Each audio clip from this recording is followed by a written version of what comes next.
Hi everyone, I've got a talk here in two parts. So the first is around the project that we're looking to put in place, and the second part is around some life cycle analysis work that we've done comparing what we see the potential impacts of sourcing metals from the deep ocean with what we're doing today, with a real focus on battery metals and particularly what we call the green transition, transitioning from internal combustion engines to electric vehicles. And we sort of have a premise or a basic I guess use case that we see. We assume that there's a billion EVs that are going to be required by around about 2050.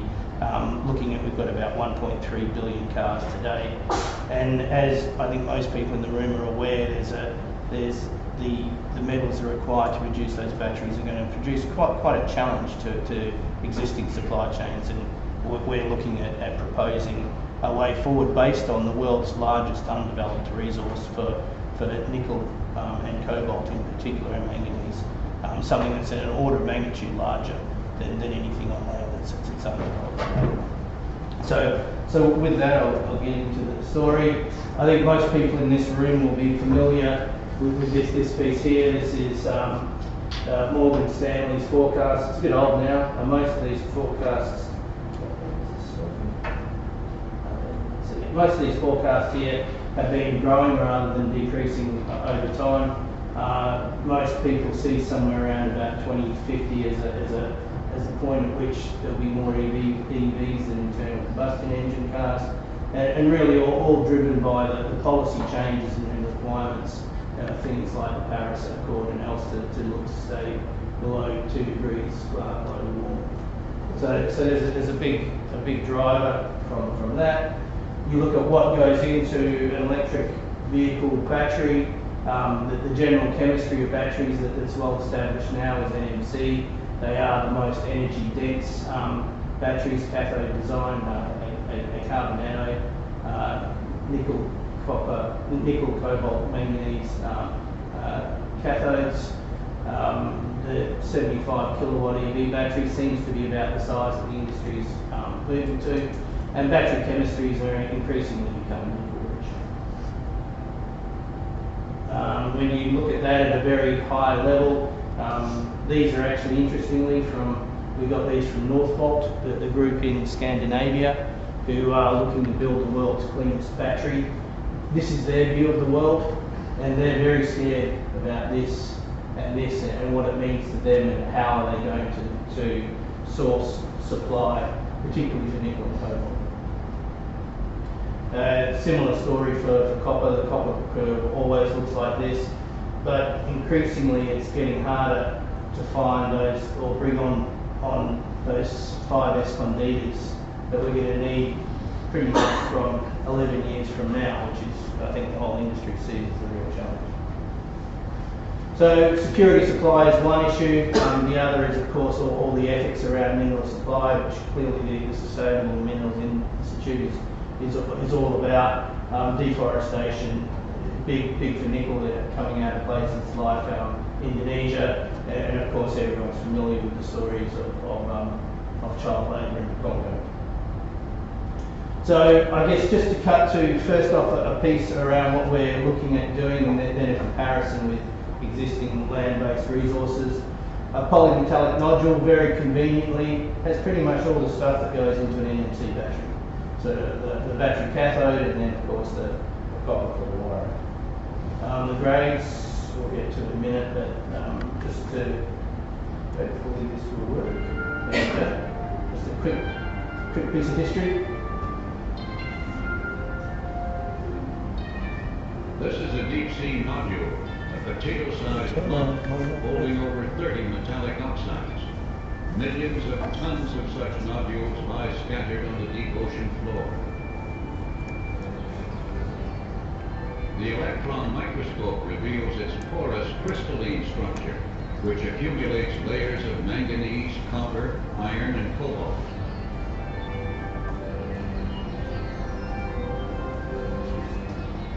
A cross-section suggests it grows around a pebble or shark's tooth or other seed, While growth is incredibly slow, perhaps 4/1000th of an inch every million years, sizable nodules now cover thousands of square miles of seabed. Mysteries surround the nodules. Why aren't they buried by sediments? Why do nodules concentrate particular metals at particular rates? How do they grow? Why should they exist at all? So sort of a bit amusing, some history. But I guess some of the point here was that this is not new. A lot of this work was originally done in the 70s. We've then taken that and moved on with it. Where are they? Basically, the location where the nodule fields are is this area here called the Clarion-Clipperton Zone between the Clipperton Fault and the Clarion Fault. Hawaii there, coast of Mexico, about 4,000 kilometres across, about 1,000 kilometres up. Pretty much continually mineralised. Some areas higher grade than others, but the resource for the entire Clarion-Clipperton Zone is that. Last year the world produced 2.3 million tonnes of nickel, so 100 years of nickel supply. Last year the world produced about 120 kilotonnes of cobalt, so more than 400 years of cobalt supply. A truly large resource and one that's game changing. If you look at 1 billion cars and you assume a 75 kilowatt hour battery, which requires, that car requires about 80 kilograms of copper, about 56 kilograms of nickel. There's enough resource in the Clarion-Clipperton Zone to electrify 1 billion cars 4 times over. Of interesting here, there are these areas here called areas of particular environmental interest. These are already national parks which have been established within the Clarion-Clipperton Zone as no-take areas, already looking to put in place that the government's ahead of any development. Deep green has two interests here. There's one here which you'll see in later. These 4 areas here which you'll see in later things coloured yellow, which is sponsored by Nauru, and this one here sponsored by Kiribati. Should we get to self?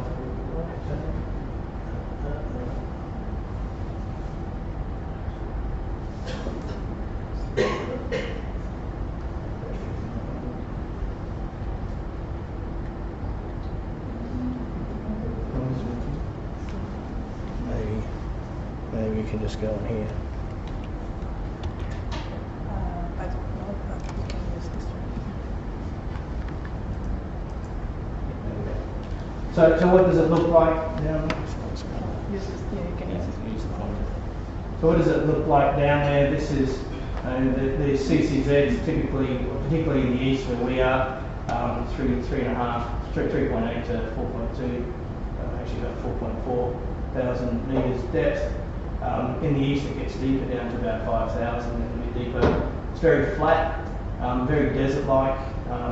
There's not a lot of life down there, but there is definitely life down there. One of the things is it isn't as well studied as we'd like, and that's one of the key challenges that we have at the moment. But just for comparison, if you look at the amount of organisms per metre squared on the bottom of the ocean, compare it to a typical soil, you're looking at 2 orders of magnitude less life down there.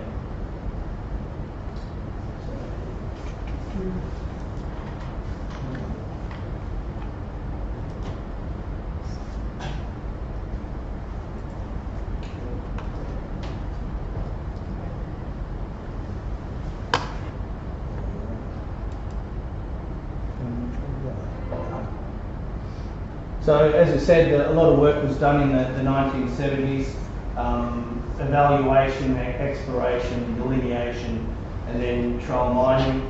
This shows there were 4 major consortia working back in the 1970s. Here, this was the INCO led one, produced 1,500 tonnes of nodules up from the seafloor. This one here was Lockheed Martin, and there's another piece of history I'll just run you through now that's quite amusing. This project's surface platform ship is the Glomar Explorer, notable for a complete onboard internal dry dock, which now holds the advanced design robot miner, ready for testing.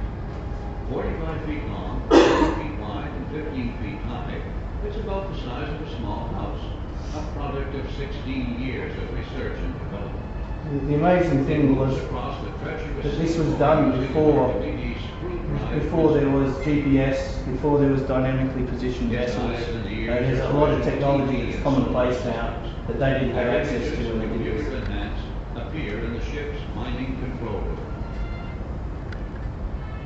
Arriving on station, Glomar Explorer drops her seabed sound beacons. Their signals, plus wind, wave, and tide data, are used by computers to operate the ship's bow and stern thrusters, so to keep it locked over one location. As launch day approaches, critical checks are made.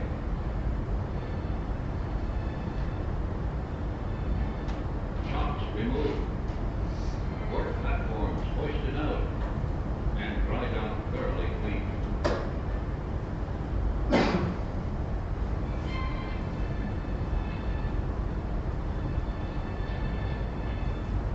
Water pressure in the dry dock must equal the ocean's pressure before the doors are open. During the 8 hours needed to fill it, final checks are complete. At last, the doors open. It's 3 miles to the bottom. A team of divers make the final system checks. As the robot miner hangs 160 feet under the ship, just below her circular nodule processing section, pipe attachment begins. It is by way of the 60-foot-long, 20-ton pipe sections that miner and processor are lowered to the seabed and slurry returned to the surface. The ship's heavy-lift derrick system keeps ship motions from affecting the growing pipe column. Fully extended, the pipe is 3 miles tall and weighs 3,500 tons. Lowering it is an exacting 130-hour job. 5 days later, the miner accurately positioned, its processor is joined to it. Both respond well to all commands, proving highly maneuverable, easily turning corners, and smoothly traversing the hilly ocean terrain. In fact, deep-sea mining has advantages over onshore mining. Nodule deposits are easily found and estimated without tedious prospecting. Extraction is done without digging, explosives, or tunnel networks. Both sonar and TV images and the excellent miner responses suggest nodules may be collected as easily as a combine harvests fields of grain. Much testing and pilot plant operations still lie ahead. A commercial miner would be about 10 times the size of the test robot. It supports ship 8 times as big as the Glomar Explorer, about 3 football fields long. Processing systems must also be scaled up. 3 other challenges remain: environmental impacts, economics, and law of the sea considerations. So that gives you a bit of a feel for the sort of work that was done in the 70s. Amazing technology that they managed to put in place there. And really, why didn't it continue from there? And really it came down to governance and production and administrative regime that didn't exist there. There was, as a lot of that work was going on, there was the discussions around the UN Convention for Law of the Sea, which originally came into being ratified in 1982, but fully came into power, at least what's called Chapter 11, which relates to the seafloor resources in 1994. Then there's been a process of issuing exploration licenses from 2001, so there's been more than 15 years of groups exploring various parts of the CCZ. Then in 2011, Nori was the first company to be supported by a developing nation to undertake a contract with the ISA, and there's a whole series of provisions and opportunities that creates, and through that, this is that yellow area I talked about before. We can go into what that means offline if someone's more interested, and then Merrill will be acquired in 2015. Interestingly, the ISA put the first draft of the exploitation regulations out in 2017. The fourth draft is now in circulation, and they have a target which I think will be challenging to meet, to have them ratified in 2020 by the ISA Council. The ISA is a parallel body to the UN, created under the UN Convention for Law of the Sea.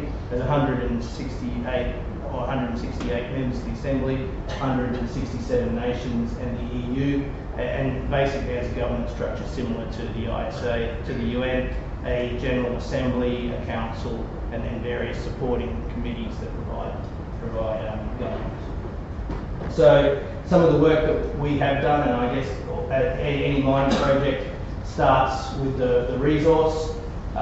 This is some work that we've done in the last year, and we're actually ongoing at the moment. The boat, this thing here, the launcher, is currently steaming back to San Diego as we speak, having just deployed some oceanographic moorings and taken a whole series of water column data and samples. This vessel here, it's an anchor handler tug supply vessel, 90 metres long, one of the 10 megawatts of installed power, very powerful vessel, very stable platform, owned by Maersk, and Maersk has entered into a strategic alliance with Deep Green, where they're providing these assets in return for equity in Deep Green, and a view that they'll be one of the major shipping partners going forwards. We retain a group called Fugro, who's here, providing mapping and sampling services on this campaign last year.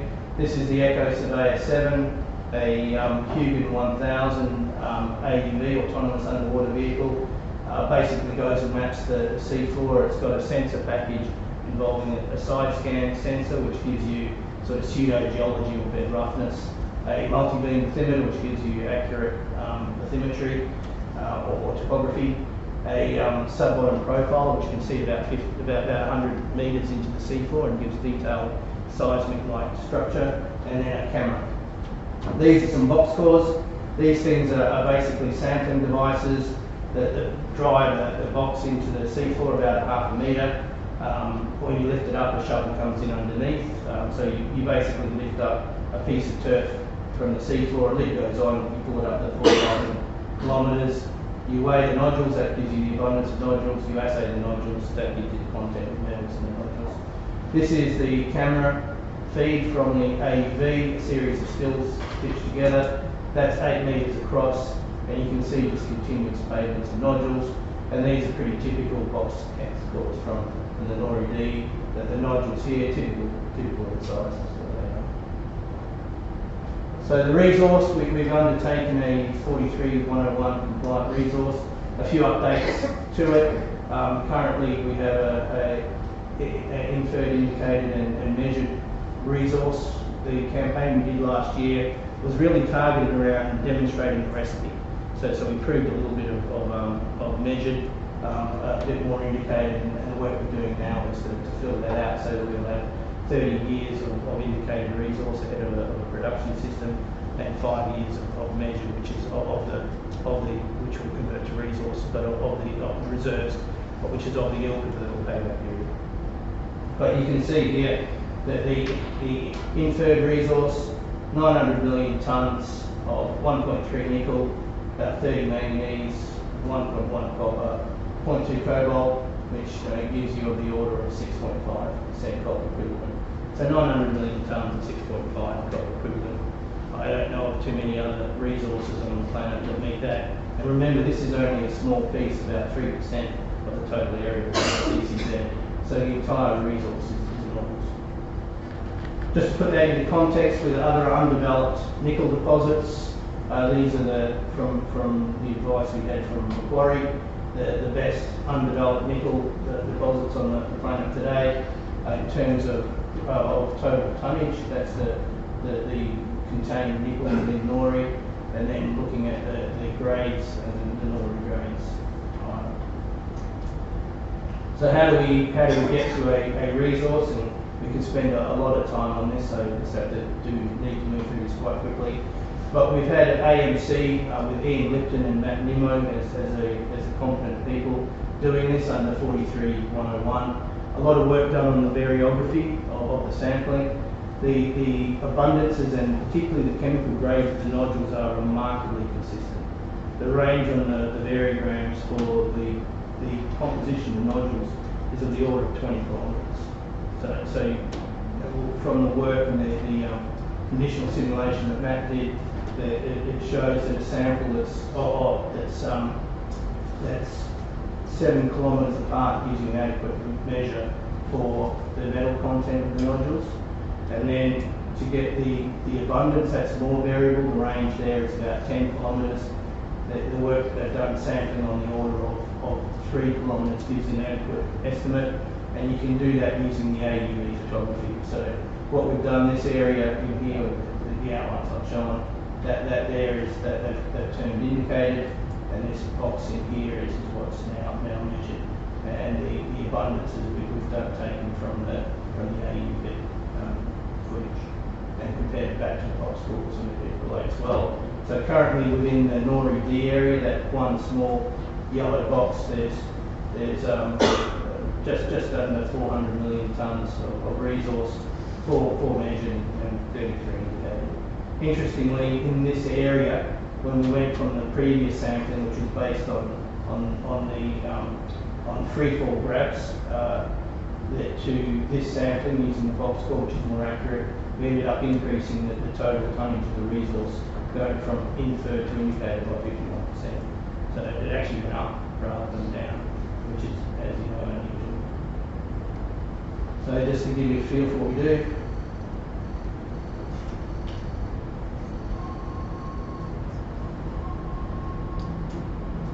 I'm Warwick Miller. I'm a geologist by training. I'm here representing a company called Leap Energy, and we've been subcontracted to classify, photograph, weigh and record all the modules that are collected in the box score program. So that's the box score. You can see that. Oops,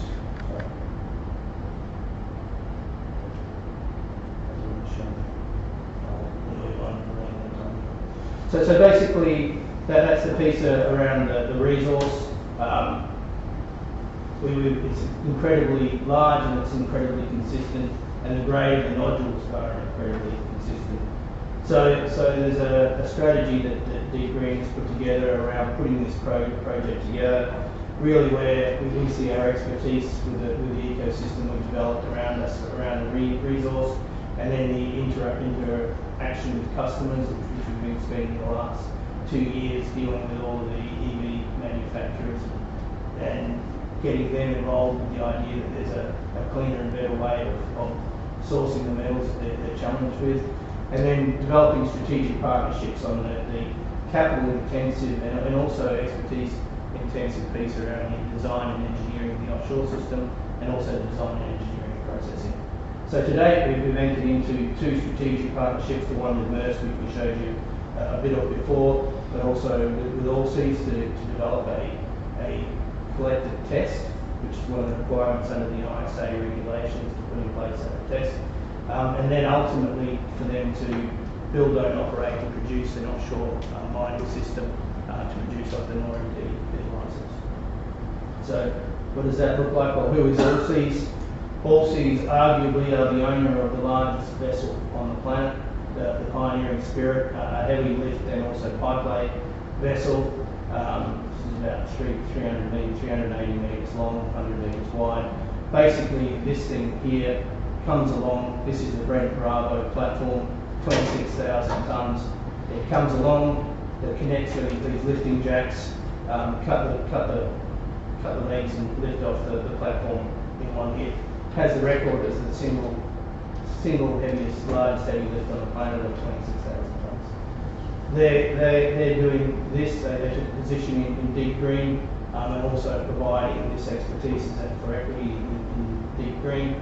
And the project manager they had built this is the project manager on the project, looking at the scope for the Nori project, and they currently have 50 engineers working on this. So it's a group that has a history of innovation in deep sea engineering, and also is privately owned, has a lot of capital, and is putting a lot of force into this. So what does the system look like? Very simplistically, a series of tracked remote operated vehicles on the seafloor using a pump system to the surface through a steel riser. The base case we have is using an airlift riser, which means big compressed air compressors on the vessel, injecting air about 1.2 kilometres down, using that to provide the energy to lift the surface, transfer the nodules using slurry to a vessel sitting behind, and using decantation weirs to separate the nodules, and then pump the material back at depth. The crawlers themselves are based on existing technology used in pipeline trenching. There are a number of track trenching vehicles, both physical and jetting, of the same size, using very similar components. There isn't a device that looks exactly like this today, but the components, the control systems, the electric motors, the tracks, the pumps, all of those components exist today. So one of the things that we've been very focused on is developing a processing system that takes the nodules and produces products, manganese silicate for silico-manganese alloy production, nickel and cobalt sulfate powders, copper cathode, and ammonium sulfate without any significant waste streams in the tails. So how do we do that? So really, it starts with the nodules themselves. There's no tailings on the seafloor. There's a flume, which we can get into later if we have time. But basically, we pick up the nodules. Then in processing, one of the key advantages of the nodules is there's very little in the way of deleterious elements. There's arsenic less than 40 ppm, antimony less than 40 ppm, less than 1 ppm mercury in the nodules. And it's because they precipitate from seawater, and they're remarkably efficient at concentrating nickel, copper and cobalt, but very conveniently don't have much in the way of deleterious elements. Because the site is located on tidewater, there's an opportunity to place the process anywhere that makes sense, close to consumers, and also close to hydroelectricity, which provides both cheap power and clean power. The process we're looking at, which I'll show in a minute, is a combined pyrometallurgical, hydrometallurgical process using existing technologies that are all of the bits are used somewhere else already today, but combined in a way that's unique. And then we did challenge Hatch, who did all this work for us, to come up with ways of doing this without producing any waste. We do end up with some reagents that are more expensive than others, particularly ammonia rather than sodium for the basifying agent, but it means we end up with a useful product, ammonium sulfate fertilizer, rather than sodium sulfate stuff that you've got to store somewhere. So this is the flow sheet, and actually we've got rid of these now. Basically a rotary kiln, electric arc furnace, which is pretty standard technology, ceramatoso type nickel laterite production. A lot of the ferronickel in Indonesia is produced that way. The product out of that's a slag product. It's a manganese-rich silicate, grading 40% manganese, so high-grade manganese, with interestingly a very high manganese iron ratio of 25%, which is very attractive, and also a very high manganese phosphorus ratio of 670. So it is an ideal product to make silico-manganese. Converting, this basically adds some sulfur to the metal, which comes out of here. So the other phase is an iron, nickel, copper, cobalt metal, so almost very hard. Goes in, adds some sulfur to it to produce a matte, and then blow it to get rid of the iron. That produces a low-grade slag, which is suitable for road aggregate rail ballast as a cement additive. Remember, there's no arsenic, no antimony, no mercury, none of the nasties. So this stuff's benign, useful, just not valuable stuff, but you can use it just in construction. Then basically a fairly standard refinery to produce copper cathode, battery grade copper and nickel sulfate, and then, as I said, it's not shown here, ammonium sulfate fertiliser. This work was all done by Hatch.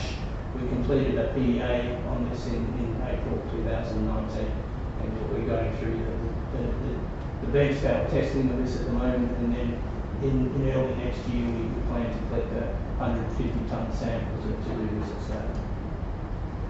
Just a little, go past that. So as I said, we're looking to do this at scale from early part of next year to get the sample, and then through next year and the following year. One of the challenges is there isn't a test facility that can do all of this at the scale that we need anywhere in the planet. The pyromet, the kilns are probably in Pennsylvania, we're talking to now. The furnaces in South Africa, and then the refining we're probably to do in Canada. So it's quite a logistical challenge to do the test work. One of the key things we want to get out of that is some material that we can get to customers. And so, as I said, we've got quite a lot of degrees of freedom around where we can locate this facility. We've got a number of key inputs, clearly the shipping of nodules, the source of electric power, the electric arc furnaces draw a fair bit. With existing deep water port, we do need gas to run the kilns. Proximity to manganese customers, because that's the largest volume of the products that we're looking at, and then the right fiscal position. And so we've got a short list of these countries that came out of the study done by a spin-off from Fleur, and we're working through the second phase of these to define the specific sites within those locations of work. So from the PEA that we did, there's a 200-page document. There's some degrees more detailed than most PEAs, but this is looking at the C1 costs put together from the Wood Mackenzie cost curve 2019, showing that we'll be at the bottom of the cost curve on a byproduct net byproduct basis. So the only people who can do it better is minerals, and similarly the high precious metals there make their net byproduct attractive. So I guess this is a piece of work that we've been spending the last 9 months working on, saying, taking the premise that the world is going to need a lot more battery metals for all the batteries that are going to be produced, and where should they come from with the lowest environmental impact?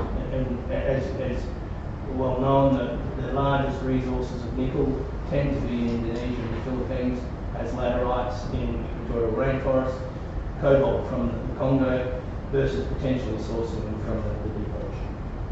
So we've had a fairly focused team on this. Dana is ex-McKinsey analyst. Steve Katona invented with Greg, who's on the board of Deep Green, invented the Ocean Health Index, so come from very much a conservation background. Erica, ex-McKinsey plus robotic mining and also space robotics, myself. Supported by a group of people that sort of around various universities and experts in the field, Woods Hole, Northeast, Yale. Kerry's been quite involved in it, and so it gives you a feel for the type of people involved.